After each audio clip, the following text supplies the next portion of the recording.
चंदन तन हल्का भला,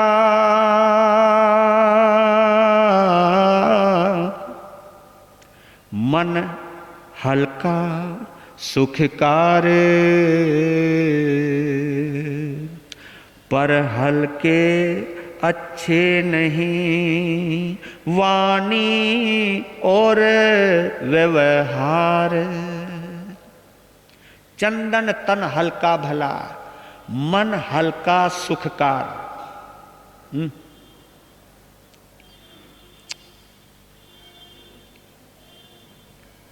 चंदन तन हल्का भला, मन हल्का सुखकार, पर ये हल्के नहीं वाणी और व्यवहार।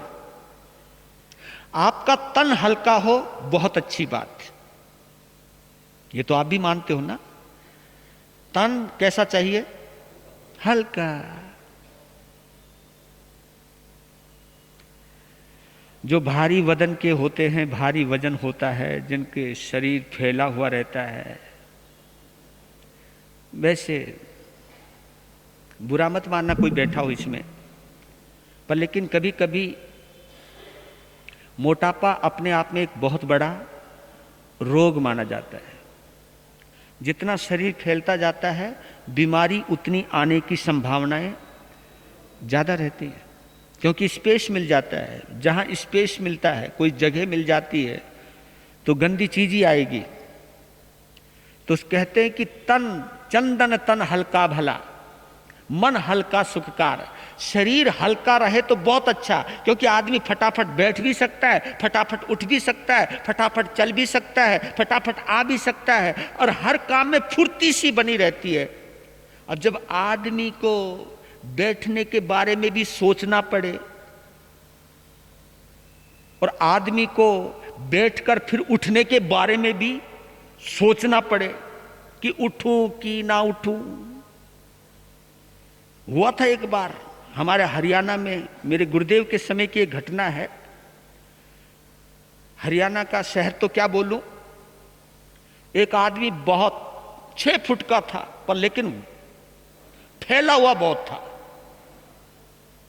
तो गुरुदेव ने पचरंगी करवा रखी थी, समायकों की पचरंगी, तो सभी को समायक करवा रहे थे। और उसका काम था दीवार के सहारे खड़े होने का, क्योंकि वजन था बेचारे में, बहुत वजन था। मैंने अपनी जिंदगी में उससे बड़ा तो देखा नहीं कोई। तो उसको कहा कि कितनी समायक? 2 समायक, क्योंकि सबकी समायक पूरी होगी, 2 समायकों की बारी चल रही थी। उन्होंने कहा गुरु महाराज मुझे तो 5 दे दो। कहा कि क्यों? उन्होंने कहा जी 2 समायक तो उठने और बैठने में आ जाएंगे। भाषा चाहे व्यंग की हो, लेकिन उसने ये कहते पूरी सभा को हंसा दिया। लेकिन वास्तव में थी, जब वो बैठता था तो बहुत देर लगाता था बैठने में, और उठता था तो बहुत देर लगाता था। कहा कि 2 समायक तो गुरु महाराज उठने और बैठने में आ जाएगी, तो बैठ के क्या करूंगा? तो कुछ 5 समायक दो। तो 5 समायक लेकर के वो बैठ गया था। पर कहने का भाव ये है कि उसका श्वास फूलता था, बहुत परेशान रहता था। उसकी परेशानी को देखते हुए ये मैं अंदाजा लगा सकता हूं कि आजकल बॉडी को स्लिम करने का भी एक फैशन चल रहा है, चलता है, क्योंकि विस्तृत शरीर कहीं ना कहीं रोगों का घर बन जाता है। तो तन भी हल्का होना चाहिए और मन भी, क्योंकि मन भी हल्का होना चाहिए। आदमी का जितना मन हल्का रहता है उतना ही वो स्वस्थ रहता है।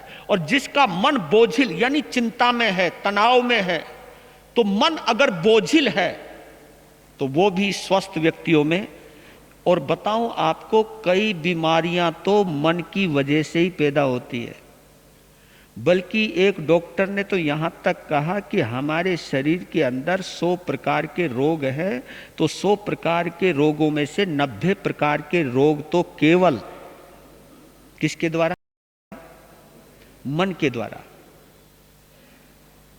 90 प्रकार के रोग केवल मन से ही पैदा हो जाते हैं। जितना हाई ब्लड प्रेशर है, शुगर है, किडनी है, ब्रेन हेमरेज है, जो भी है, कभी कभी कई लोग तो कहते हैं ना, चिंता से शरीर सूख जाता है। कई जगह तो उल्टा भी होता है, चिंता करने से शरीर और फूल जाता है, तनाव में आ जाता है। तो आप ये सोचिए, तनाव अपने आप में एक बहुत बड़ी बीमारी है जिसको हम डिप्रेशन कहते हैं। डिप्रेशन एक ऐसी बीमारी है जब आदमी नेगेटिव सोचता है, आदमी नकारात्मक सोचता है, आदमी गंदा ही सोचता है, दूसरों के बारे में भी और अपने बारे में। और ये बीमारी शुरू कब होती है? जब हम पहले पहल जब हम दूसरों के बारे में गलत सोचते हैं, गंदा सोचते हैं, तो वो गंदा सोचते वो बीमारी रिवर्स मारती है। फिर हम अपने बारे में भी गंदा सोचने लग जाते हैं। पहले हम सोचते हैं ये मरे कैसे, पहले हम ये सोचते हैं इसे मारे कैसे, पहले हम सोचते हैं इसको पछाड़े कैसे,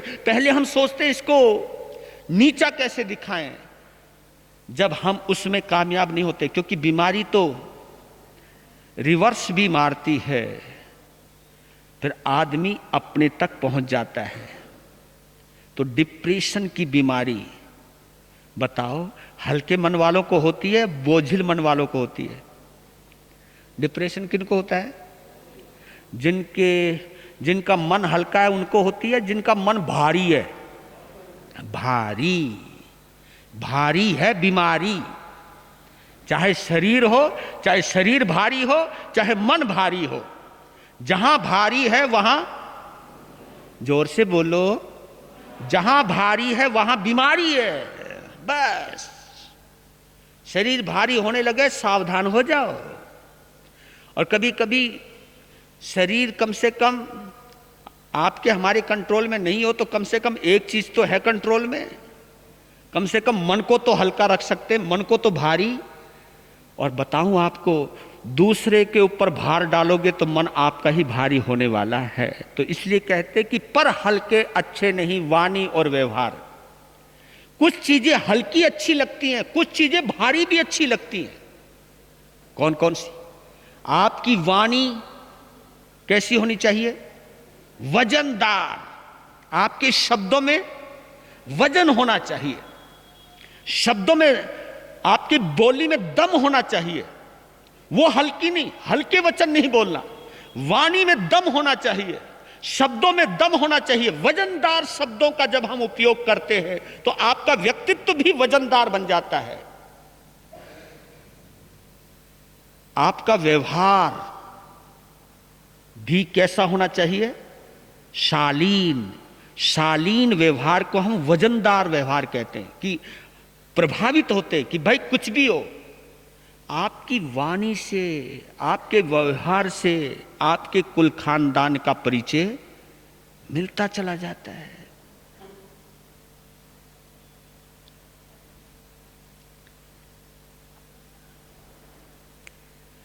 तो कल भी आपको एक बात कही थी मैंने, किसी के गुण गाना अच्छी वाणी है या किसी की बुराई करना अच्छी वाणी है? आप किसी की महिमा गाते हुए अच्छे लगते हो या किसी की बुराई करते हुए अच्छे लगते हो? आपने कभी सोचा कि कोई मेरी बुराई करे तो मुझे कितना बुरा लगता है, और मैं अगर किसी की बुराई करूं, जो चीज मुझे बुरी लग रही है वो चीज सामने वाले को भी बुरी लगेगी, क्योंकि ये यूनिवर्सल ट्रूथ है, इसमें कोई असत्यता नहीं है, एक सार्वभौमिक सत्य है। ये जो चीज आपको अच्छी नहीं लगती है वही चीज दूसरे को भी अच्छी नहीं लगती है। मैंने तो यहां तक सोचा है कि चोर को भी, चाहे कितना बड़ा चोर क्यों ना हो, तो चोर को भी एक मन में ख्वाहिश रहती है कि मेरे घर में कोई चोरी ना करे। यानी चोर भी ये चाहता है कि उसके घर में भी कोई, मानोगे ना आप, चोर भी नहीं चाहता उसके घर में कोई चोरी करे। झूठ बोलने वाला व्यक्ति भी नहीं चाहता कि कोई उसके सामने, चाहे मैं कितना भी झूठ बोल लूं पर लेकिन कोई मेरे से झूठ ना बोले। यानी झूठा व्यक्ति भी नहीं चाहता कि कोई उससे झूठ बोले। धोखेबाज व्यक्ति भी नहीं चाहता कि कोई उसके साथ धोखा करे। धोखेबाज व्यक्ति भी नहीं चाहता कि उसके साथ कोई धोखा करे। बुराई करने वाला व्यक्ति भी यह नहीं चाहता कि कोई उसकी, बस सिंपल। यहीं से आपने कैच करना है धर्म को, यहां से आपने फीलिंग को कैच करना है कि आप दूसरे से जिस व्यवहार की अपेक्षा रखते हो वही व्यवहार हमको उसके साथ करना चाहिए। क्योंकि अच्छा व्यवहार करोगे तो सामने वाला प्रभावित होगा। और मैंने तो 2 शब्द पढ़े कहीं पर कि सम्मान पाना चाहते हो तो आपको कुछ नहीं करना, बस सम्मान देना शुरू कर दो। सिंपल शब्द है। अगर सम्मान पाना चाहते हो तो सम्मान देना शुरू कर दो। अगर किसी के मुख से अच्छे शब्द सुनना चाहते हो तो उसको अच्छे शब्द बोलना शुरू कर दो। आपने देखा होगा जब भी आप किसी को बोलते हो जय जिनेंद्र जी, तो सामने वाला क्या बोलता है वापिस? जय जिनेंद्र जी बोलता है। दूसरे को अगर बोला राम राम जी, तो दूसरा झट बोलेगा राम राम जी। और दूसरे को गाली देके देखना, दूसरा भी तुरंत गाली देगा। तो कम से कम इस न्याय पे तो टिक जाइए आप। इस चीज को तो महसूस कीजिए कि अगर अच्छा सुनना चाहता हूं तो अच्छा बोलना पहले सीखो।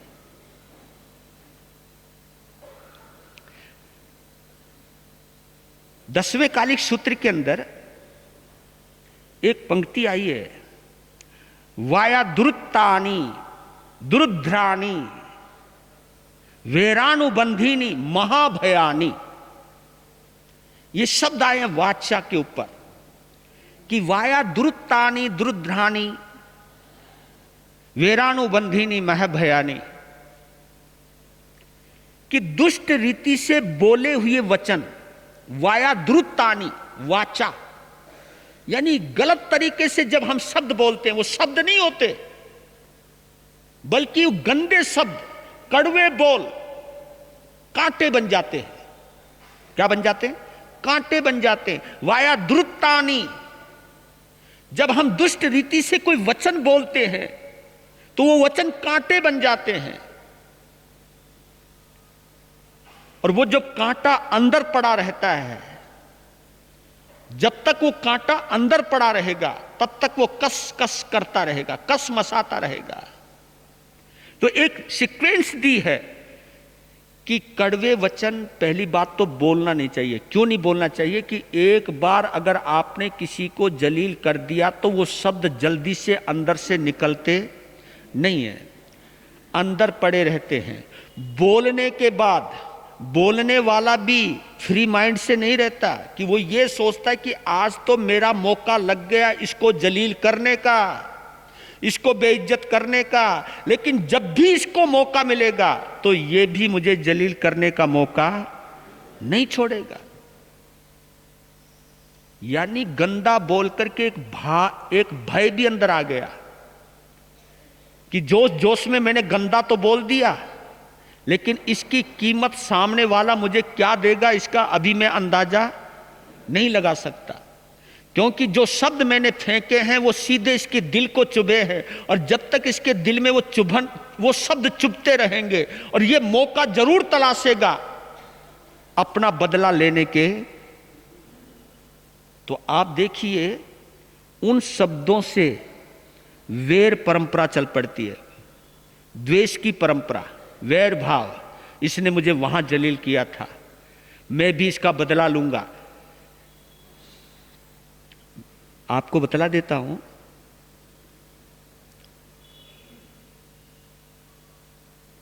गंदे शब्दों से धीरे धीरे धीरे धीरे वैर भावना का जन्म हो जाता है। वैर, वैर, गांठ जिसको बोलते हैं, गांठ। और ये गांठ बहुत खतरनाक होती है, भयजनक होती है। वैर के माध्यम से सामने वाला तो दुर्गति में जाएगा ही जाएगा, लेकिन वो बदला जरूर लेगा कभी ना कभी। यानी आप बचोगे नहीं। जो भी गंध, आपको एक शब्द और बोलता हूं, महावीर की दृष्टि से बोल रहा हूं, कभी कभी आपको लगता है कि ये शब्द क्या बोल रहे हैं महाराज, किसी ने हमको गाली दी है ना, तो एक बात पक्की है, किसी ने भी हमको गाली दी है तो एक बात पक्की है। कौन सी? सामने वाले ने मुझे अगर गाली दी है तो ये एक बात पक्की है कि उसने वही शब्द दोहराए हैं जो मैंने कभी किसी ना किसी जन्म में इसको, क्योंकि जो गाली दी गई है वो ऐसे नहीं आई है गाली, वो पता नहीं अंदर से मजबूर था, वो अंदर ही अंदर कोसता रहा, दे नहीं पाया क्योंकि आप पावरफुल थे। लेकिन जब भी आप कमजोर पड़ोगे तो अंदर पल रही गाली, देने वाले जिसको आपने गाली दी है वो भी आपको गाली लौटाएगा।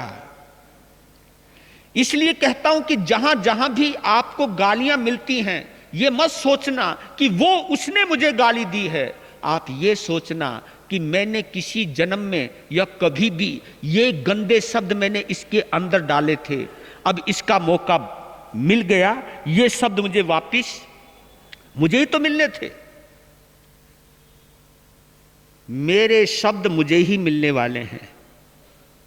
अगर किसी ने मेरे साथ बुरा किया है तो बुरा करने वाला बेवजह बुरा नहीं कर रहा है, मैं ऑलरेडी उसके साथ बुरा कर चुका हूं। कभी कभी आप कहते हो जी मैंने तो अपने होश में किसी का बुरा किया नहीं, पर लेकिन ये हिसाब किताब इस जन्म का तो नहीं है ना।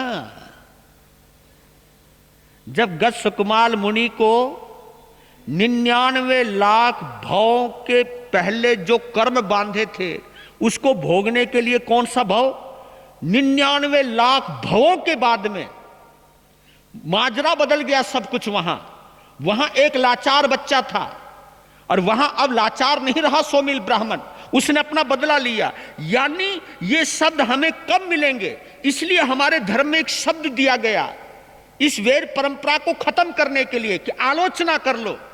क्या कर लो?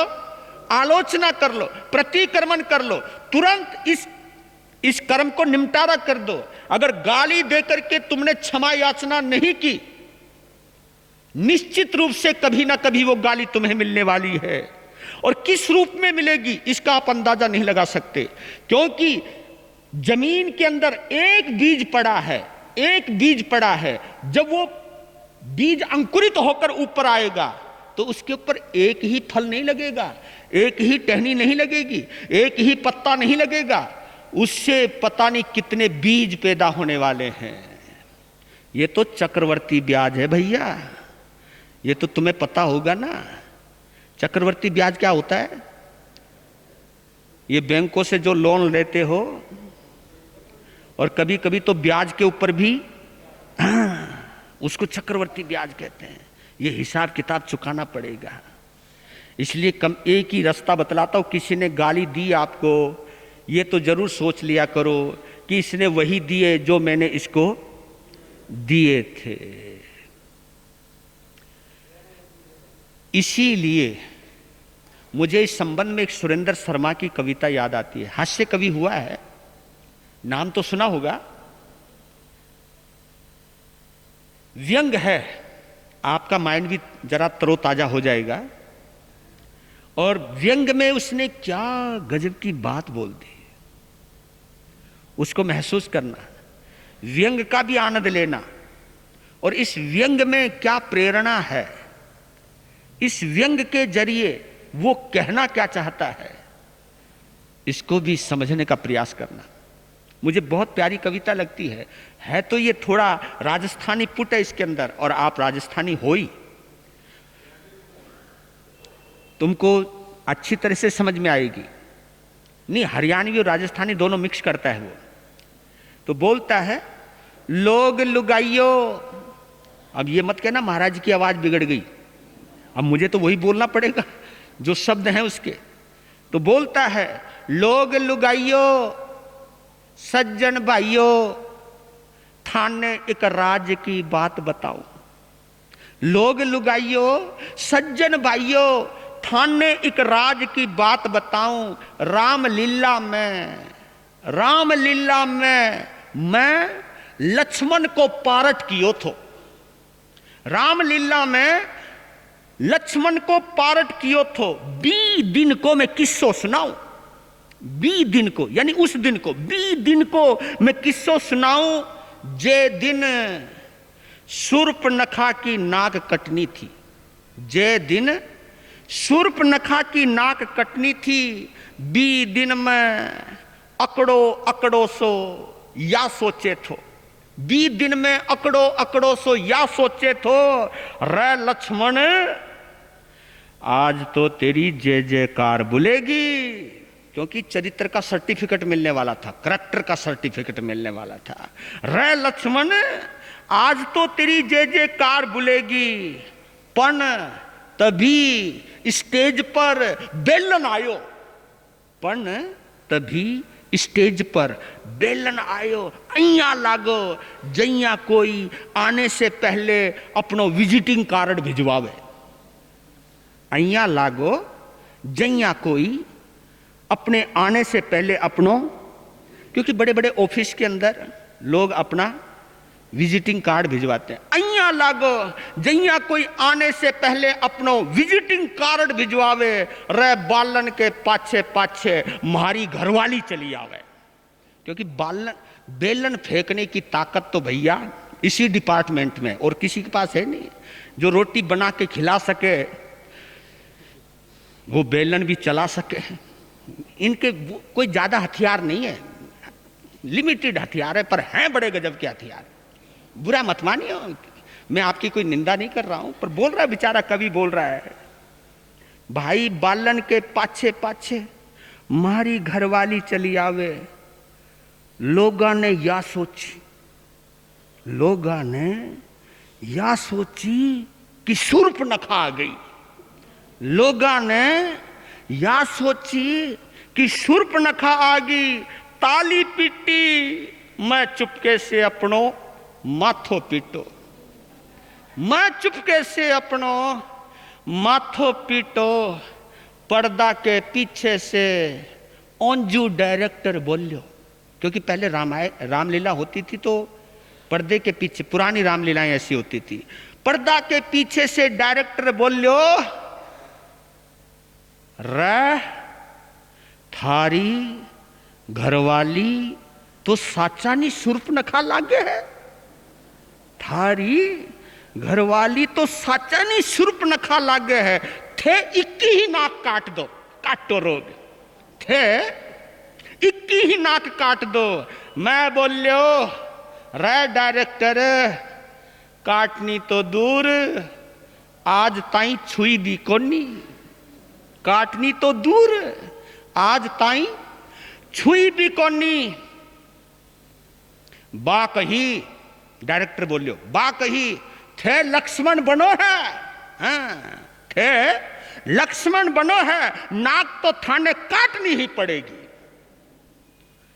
अल्ले भाई, मैं पास में खड़ो रामचंद्र जी से बोलियो, क्योंकि डायरेक्टर ने तो बोल दी, पर मैं जितना बचाव कर सकता था तो अपनी तरफ से करता। मैं पास खड़े रामचंद्र जी से बोलियो, भाया आज तुम्हारी लाज राख दे। भाया आज तुम्हारी लाज राख दे, आज तू ही शूर्पणखा की नाक काट दे। हाँ भाया, आज तुम्हारी लाज राख दे, तू ही शूर्पणखा की नाक काट दे।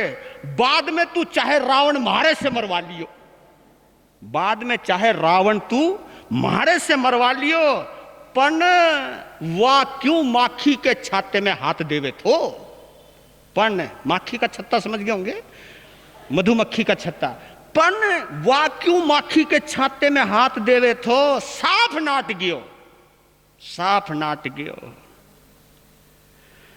मैं तुलसीदास जी ने कोसन लाग्यो। मैं तुलसीदास जी ने कोसन लाग्यो, रे तुलसीदास, तू तो रामायण लिखकर चलो गए हो, तू तो रामायण लिखकर चलो गए हो, पर मारी जान में तो महाभारत खड़ी कर दी, पर मारी जान में तो महाभारत खड़ी कर दी। ये बता तुलसीदास, लक्ष्मण के तेरे दुश्मन लाग गयो थो, लक्ष्मण के तेरे दुश्मन लाग गयो थो, जो सगलो काम तो रामचंद्र जी से करायो और नाक लक्ष्मण से कटवाई। पण भाई कोसबा से के होने थो, पण भाया कोसबा से के होवे थो, मैं डर के मारे थर थर कापण लाग्यो, मैं डर के मारे थर थर कापण लाग्यो। लोगां ने सोची कि मैं गुस्सा के मारे कापू हूं, लोगां ने सोची मैं गुस्से में कापू हूं, लोगां ने ताली पीटी, पण ताली पीटबा से के हुए थो, पर्दा के पीछे से ओंजू डायरेक्टर बोलियो, जी इब थे कड़क कर कहो, रे रावण की बहन शूर्पणखा दूर हट जा वरना मैं तेरी नाक काट दूंगो। थे इब कड़क के कहो, रे रावण की बहन शूर्पणखा दूर हट जा वरना मैं तेरी नाक काट दूंगो।